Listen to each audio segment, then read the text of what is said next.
दरभंगा से घूम एलो मधुबनी में ढूंढ एलो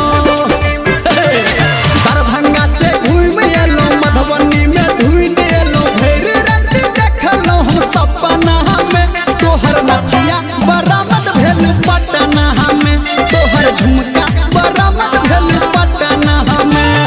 दरभंगा से घूम एलो मधुबनी से ढूंढ एलो दरभंगा से घूम एलो मधुबनी में ढूंढ एलो भैर रात देखलो हम सपना में तोहर नथिया बरामद भेल पटना में गे तोहर झुमका बरामद भेल पटना में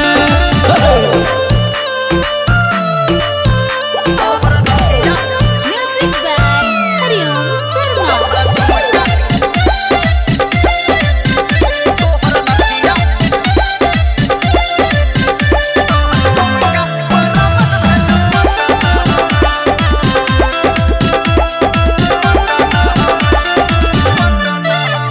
हे गे बड़ा हरानी भेलोगे जानी तोहर शौक पुराबै में बड़ा हरानी भेलोगे जानी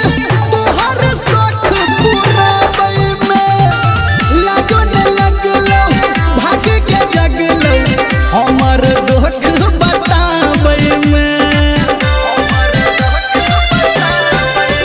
सीतामढ़ी बेगूसराय बीतल घटना में तोहर नथिया बरामद भेल पटना में गे तोहर झुमका बरामद भेल पटना में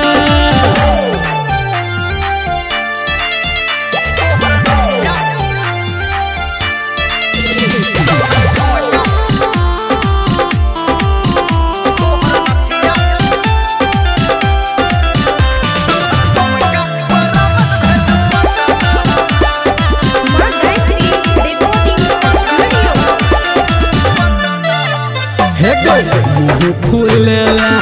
कि नहीं केला बंद केला टोका चाली के